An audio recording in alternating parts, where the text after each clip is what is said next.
Someone farted. Hello and welcome to Violence Underground. My name's Kris, and today I'm going to be talking to you about one of the most talked about modern day slasher movies out there, and that's Hatchet 4 or Victor Crowley.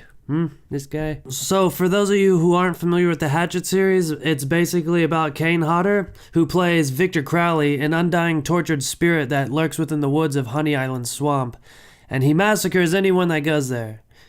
And people keep going there, so that's basically the first 3 movies. These movies are also chock full of horror movie legends and great cameos and incredible actors and actresses. People like Tony Todd, Caroline Williams, Sid Haig, Robert Englund, Danielle Harris, and there's just so many people in these movies. So there's always great humor present in these movies as well, because it's written into the script by Adam Green, the writer and director of the Hatchet movies, except for the third one. He only wrote that one, didn't direct it.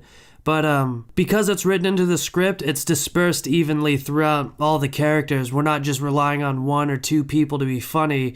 Funny stuff happens all the time in these movies, and I think it keeps the movie interesting because they're actually quite funny all the way through. It's not just like 1 or 2 little parts. These movies are also filled with fantastic amounts of gore and just over-the-top kills, fucking buckets of blood being thrown at trees and all over the place. And today we're going to find out if this new installment really lives up to how awesome the original trilogy was. Alright, first off, I want to point out a couple of sweet-ass cameos in this movie, and one of the first people to die is Tyler Mane. He played Michael Myers in the Rob Zombie remake of Halloween, which means Adam Green has killed Freddy, Jason, and Michael in his movies. Laura Ortiz from Holliston is here as well and does an incredible job. Dave Sheridan is here and provides comic relief. Adam Green makes an appearance as well, which should be expected. He's been in every single Hatchet movie. And Joe Lynch makes a great appearance. And if you're not familiar with Joe Lynch, he's not only from Holliston as well, but he directed the movie Knights of Badassdom, and he also directed my favorite Wrong Turn installment, Wrong Turn 2, which has the legendary Henry Rollins in it. Also, one of the biggest names in this movie is Brian Quinn from one of my all-time favorite shows, Impractical Jokers, and he was in this and he did a fucking great job. He's actually a big horror movie fan, so he was very excited for the role.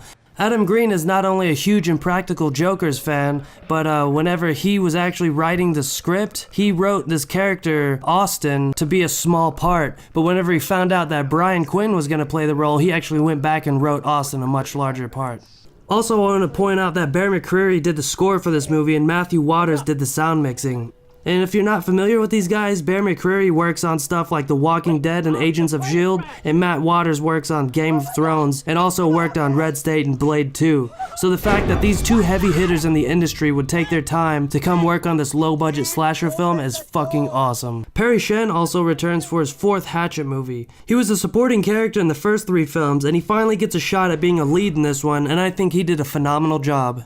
So the movie's basically about this. It takes 10 years after Hatchet 3 took place, and it's about Andrew, a returning character and the sole survivor of Hatchet 3.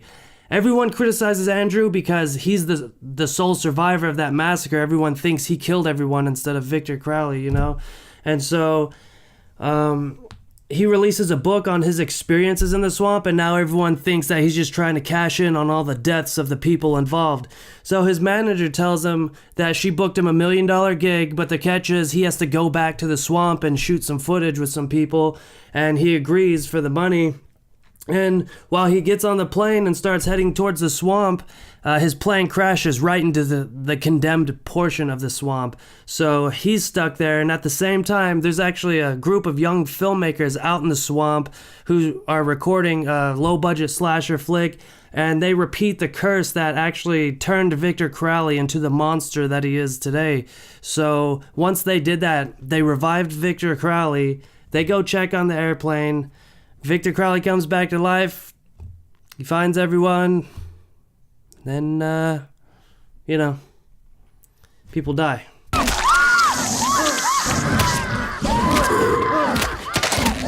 Now, the first 3 movies take place out on the swamp. Although each Hatchet movie takes place in the same area, Adam always found a way to keep it interesting. In the first movie, when the characters reach the swamp, there's the boat crash site, Victor Crowley's house, and there's a cemetery as well, and the movie ends out on the river. Hatchet 2 had more scenes on bigger parts of the swamp, and you had the interior of the Crowley house, Old Crazy Jack's house, and the front yard of the Crowley house, where Tony Todd and Victor Crowley had their climactic fight. The third movie took place at the initial landing zone where all the paramedic and police boats were, and then the war zone at the Crowley house, and the forest full of guts and severed balls between them. Victor Crowley took place mainly on an airplane. There's remnants of the old Crowley house's shed location and the filmmaker's location, but that's about it. 35 minutes out of the 83-minute runtime takes place in the interior of the airplane. I know some people had a problem with this, but I don't think it's necessarily a bad thing, and I like how they found ways to manipulate the environment enough to where it doesn't always feel like the same location. They go up to the gory cockpit a couple times, the lights turn red after the plane crashes, giving those scenes a different atmosphere, and the fact that the plane is filling full of swamp water while one of the characters is struggling not to drown also gave the environment a more dangerous quality over the other Hatchet films. The swamp is literally killing her as they not only battle Victor Crowley on the outside of the plane, but struggle to find a means to break her free. I can tell a lot of effort goes into not making these films feel redundant and overwhelmingly familiar, which I very much appreciate.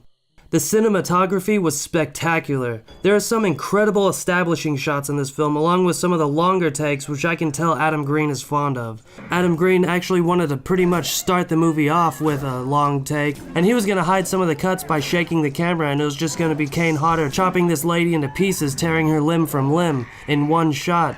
By the time they got to the editing room, they realized the way that they filmed it wasn't going to work. It was too noticeable where they were inserting the cuts, and they actually had to go back and reshoot this whole scene. So I think the gore in this movie is pretty awesome. It still had plenty of over-the-top kills, fucking wigs flying around and guts hitting the dirt.